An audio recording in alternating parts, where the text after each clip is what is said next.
राष्ट्रगत team इस उपस्थित है कुरुक्षेत्र में, जहां हमारे साथ उपस्थित हैं लोकसभा पूर्व ज्वाइंट सेक्रेटरी श्री दल सिंह माला जी, जो हरियाणा युक्त घुमंतरू बोर्ड के सलाहकार हैं। आइए करते हैं बातचीत इस समय देश और प्रदेश में भाजपा की किस प्रकार की सरकारें चल रही हैं।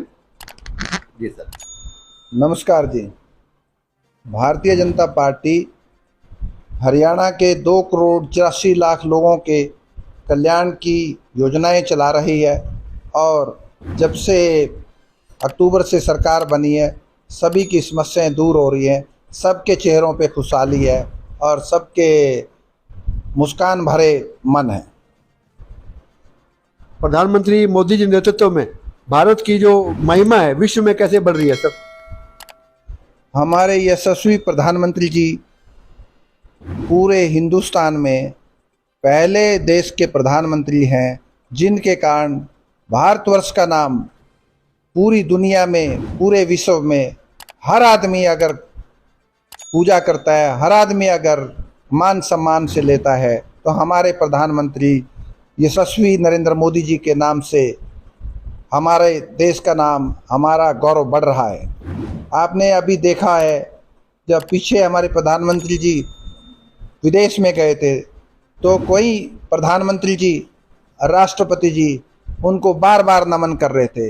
और भारतवर्ष में अभी 3 दिन पहले से G20 का विश्व सम्मेलन हुआ। इससे हर आदमी के पूरी पृथ्वी पे, पूरे विश्व में हमारे प्रधानमंत्री मोदी जी का नाम है।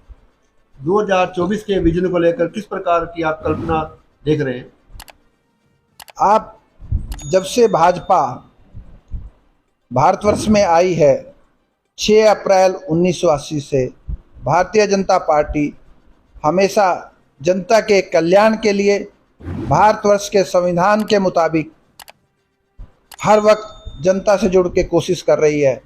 और पहले भी 1998 में भारतीय जनता पार्टी की सरकार बनी थी, परंतु 2014 में जो सरकार बनी है वो अपने बलबूते पे एक मजबूत सरकार बनी है। और 2019 में दोबारा से जब भारतीय जनता पार्टी की सरकार बनी है तो वो उससे भी बहुत बढ़ के 303 माननीय सांसदों के साथ भारतवर्ष की सरकार बनी है। और अब 2024 में आप भारतीय जनता पार्टी के किए हुए कार्यों को देखिए, चाहे चंद्रयान पे, साउथ पोल पे हमारी विजय हो, चाहे भारतवर्ष में गरीबों के उत्थान की बात हो, अंत्योदय योजना, हरियाणा में हर आदमी का स्वास्थ्य कैसे अच्छा हो उसके लिए उनको चिरायु कार्ड प्रदान करना, या डिफेंस सेक्टर में भी भारतवर्ष अभी स्वावलंबन की तरफ है और हर तरह से मजबूत है। आपने देखा होगा पहले की सरकारों में कितनी निराशा थी और आज जो भारतवर्ष की सरकार है इससे हर आदमी अपना मन से खुश है और सरकार के प्रति उनका रुझान 100% है। तो 2024 में जो बीजेपी की सरकार बनेगी, माननीय मोदी जी तीसरी बार प्रधानमंत्री बनेंगी, उसमें 400 से ज़्यादा MP भारतीय जनता पार्टी और NDA संगठन के आएंगे। श्री दल सिंह मल्ला जी, आप पूर्व में भारत सरकार के कई सम्मानित पदों पे आपके कार्य करने का अवसर मिला। आपका बड़ी ईमानदारी से आपने अपनी नौकरी की जो सीमा उसको पार किया है। एक बेदाग छवि आपकी। आपने बीजेपी ही क्यों चुनी? और भी विकल्प कई पार्टियां थी और भी कई पार्टियों में आपने मदद सुमन तो हर एक सरे है, लेकिन बीजेपी ही को चुनना ये किस प्रकार का निर्णय था आपका? भारतीय जनता पार्टी आप देखिए 1947 से जब भारतवर्ष आज़ाद होता है तो भारतीय जनता पार्टी ही एक लोकतांत्रिक पार्टी है। वो पुरानी पार्टियां जब भारतवर्ष आज़ाद हुआ तो बहुत सौ को आज़ाद करने भूल गई। आपने देखा होगा 15 अगस्त 1947 को हमारा देश आज़ाद हुआ, लेकिन विमुक्त घुमंतू जातियां जिन पे उस समय की ब्रिटिश सरकार ने काले कानून लागू किए, जराइम पेश एक्ट लागू किया, 1871 में 12 अक्टूबर को जो विमुक्त जातियां थी उन कबीलों को कैसे कुचला गया। उनके बच्चे जब 12 वर्ष के होते थे और खुद उनके बुजुर्ग, उनको थानों में कैद किया जाता था। उनको सुबह हाजिरी, रात को हाजिरी, और वो कहीं पे भी नहीं जा सकते थे और उनको तमका लगाया जाता था कि हम जराम पेशा एक्ट के अंदर है और जन्मजात क्रिमिनल हैं। उन लोगों ने जिन्होंने भारतवर्ष को आज़ाद करने के लिए 1871 में ही नहीं, उससे पहले भी पूरी अपनी जान कुर्बान की, जिनको स्वतंत्रता सेनानी का दर्जा मिलना चाहिए था, वो 1947 के आज़ाद होने के बावजूद जेलों में पड़े रहे।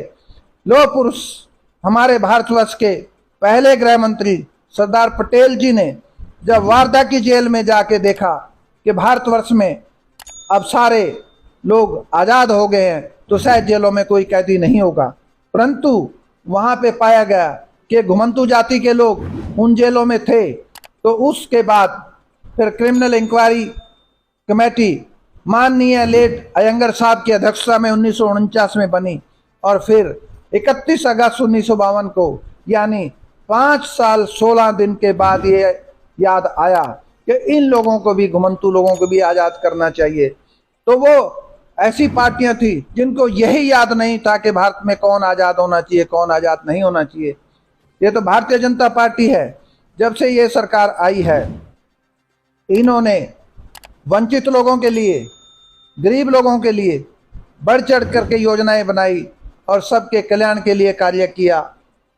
हमारे हरियाणा राज्य में पहली बार 20 अक्टूबर 2016 को विमुक्त घुमंतू बोर्ड का गठन किया गया ताकि ये 29-30 जातियां अपने पैरों पे खड़े हो सकें और सबकी बराबरी के साथ जी सकें। उसके बाद आपने सुना होगा कि 31 अगस्त 1952 को आज़ादी हुई डीएनटी कम्युनिटीज़ की। फिर इनको तंग करने के लिए दूसरा कानून के ऊपर थोप दिया गया जिसे कहते हैं हैबिचुअल ऑफेंडर्स एक्ट, आदतन अपराधी। तो ये भारतीय जनता पार्टी की ही सरकार है जिसने हरियाणा राज्य में जैसे सरकार बनी उसको तुरंत समाप्त किया और बार बार हमारे गरीब लोगों को मान सम्मान से जीने का मौका मिले। तो पहले डीजीपी साहब ने सर्कुलर इशू किया और दोबारा से दिसंबर 2020 में वो सर्कुलर को रिमाइंड किया गया कि इन जातियों को भी मान और सम्मान के साथ रहने का मौका मिलना चाहिए। भारतीय जनता पार्टी, हम भारतवासी जब भारतवर्ष से बाहर जाते थे तो लोग हम लोगों को एक ऐसी नज़र से देखते थे कि हम लोगों से कट जाते थे। और आज अगर भारत का नागरिक America, Canada, Germany, Australia, England कहीं पे भी होता है, सब बड़े प्राउड से नाम लेते हैं, हाँ ये भारतवर्ष का नागरिक है। अब हमारा मान सम्मान बहुत बड़ा है। और आप देखिए भारतीय जनता पार्टी की सरकार ने जनवरी 2019 में सभी का कल्याण हो इसलिए इकोनॉमिक वीकर सेक्शंस को 10% का रिजर्वेशन दिया गया ताकि सबको नौकरी का मौका मिले, सबके घर में खुशियां हों। और ऐसी भारतीय जनता पार्टी को मैं तो दिल से मानता हूं, पर आज तो ऐसा लग रहा है पूरा भारतवर्ष जय भारतीय जनता पार्टी, जय भारतीय जनता पार्टी कह रहा है। मेरा विशेष सवाल आपसे ये है, आपके स्वभाव को देखते हुए, आपके नेचर को देखते हुए, आपके अनुभव को देखते हुए और आपकी बोलबानी को देखते हुए, आपके भाषण के ऊपर, आपकी मेमोरी के ऊपर आपकी अच्छी पकड़ है। इसी योग्यता को देखते हुए पार्टी हाईकमान ने आपको मान सम्मान दिया। भविष्य में पार्टी आपको यदि कोई इससे और अच्छा आपकी योग्यता का सम्मान करते हुए मान सम्मान देना चाहती है, चाहे वो लोकसभा के चुनाव हो, चाहे वो राज्यसभा के चुनाव हो या और भी कहीं, तो उसके लिए सर किस प्रकार पार्टी का नेताओं का धन्यवाद करेंगे जिन्होंने आपका मान सम्मान रखा है? श्रीमान जी, मैं तो अपनी भारतीय जनता पार्टी के इसी कृपा का, जो उन्होंने मेरे ऊपर कृपा की है, मैं बहुत एहसानमंद हूँ और मुझे ऐसी कोई लालसा नहीं है। मैं तो दिन रात भारतीय जनता पार्टी जो हमारे देश के 142 करोड़ लोगों की सेवा कर रही है। आपने देखा होगा कोरोना पीरियड में कितने लोग, कितने देश सब मेडिसिन मांग रहे थे, तो भारतीय जनता पार्टी की सरकार ने पूरे विश्व में फ्री ऑफ कॉस्ट कोरोना की मेडिसिन पहुंचाई। आपने सुना ही होगा माननीय राष्ट्रपति अमेरिका को और दूसरे देशों के प्रधानमंत्री और राष्ट्रपतियों को, सभी लोगों ने कोरोना पीरियड में भारत के प्रधानमंत्री जी की बार बार जय की है। और हम पूरे भारतवासियों को फ्री ऑफ कॉस्ट वैक्सीन लगाई गई, इसलिए मैं इसी में खुश हूं कि भारतीय जनता पार्टी ने मुझे अपना कार्यकर्ता बनाया और मैं कार्यकर्ता में ही खुश हूं। धन्यवाद। एक साल अंतर है क्या सर? एक साल तो रह गया मैं आपकी ओर से नहीं, अपनी ओर से भी नहीं। मुझे लगभग उत्तरी हरियाणा में इस हिंदी बेल्ट में काम करने का मौका मिलता रहता है। मैं घूमता तो कालका, नारायणगढ़, पंजौर, ये सारी जगह थी, यमुनानगर, तो वहाँ कई बार चर्चाओं में आपका नाम भी आता है। सर, आपके समर्थक आपके लिए गुड विशेष करते हैं, उनके लिए भी गुड विशेष करो, जो चाहते हैं कि आप और परमात्मा तरक्की दे और स्वस्थ दे और ताकत दे, ताकि और भी ताकत से आप जनता के कार्य कर सको। श्रीमान जी, आप तो बहुत बड़ा क्वेश्चन कर रहे हैं, फिर भी, क्योंकि आप जानते हैं हमारे देश में संविधान है और संविधान के 3 अंग हैं, जुडिशरी, लेजिस्लेचर और एग्जीक्यूटिव। परंतु आप प्रेस जो है उससे भी बड़ा एक चौथा स्तंभ है। तो मैं आपका सम्मान करते हुए कहता हूं कि ये मेरा सम्मान नहीं है।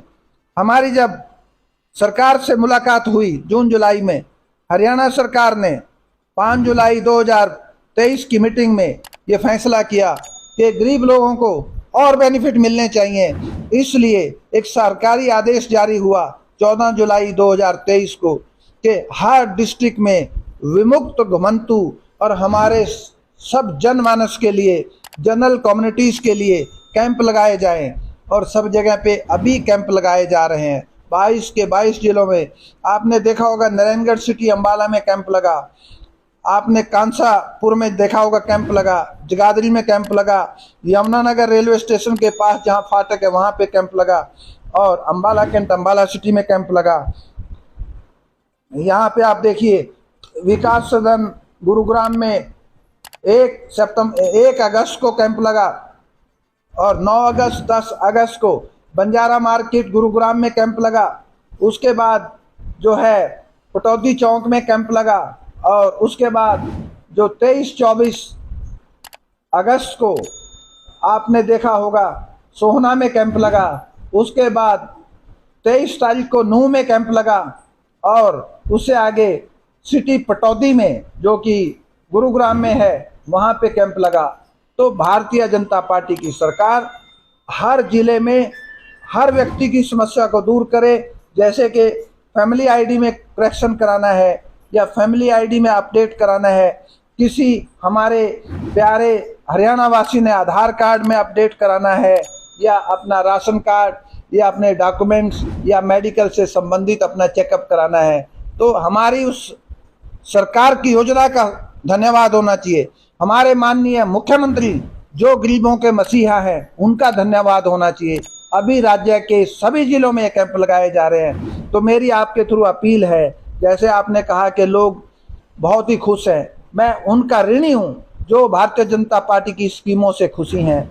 मैं चाहता हूं कि पूरा भारतवर्ष, हमारे 142 करोड़ जनता, सभी भारतीय जनता पार्टी को इतना दिल से मानते हैं। मैं सभी को बार बार नमन करता हूं। देश विदेश में लाखों लोग आपको देख रहे हैं, उनके लिए दुआ सलाम हो जाए। हाँ, पूरे विश्व के लिए आपने देखा ही है, आपने G20 की अभी जो कॉन्फ्रेंस हुई है जो है, सभी जगह पे पूरे विश्व में हमारे भारतवर्ष की जय जयकार है, क्योंकि ये एक सनातन देश है और धर्म यहाँ आज से नहीं हजारों सालों से है। आपको मैं अपने बारे में ये रखना चाहता हूँ कि जब महाभारत का युद्ध हुआ तो भगवान श्री कृष्ण जी खुद कुरुक्षेत्र में आए, और आज आप कुरुक्षेत्र की धरती में मुझसे बात कर रहे हैं।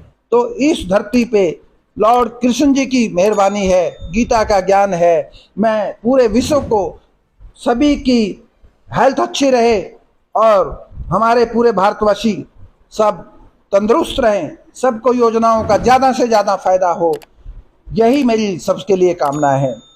जय भारत।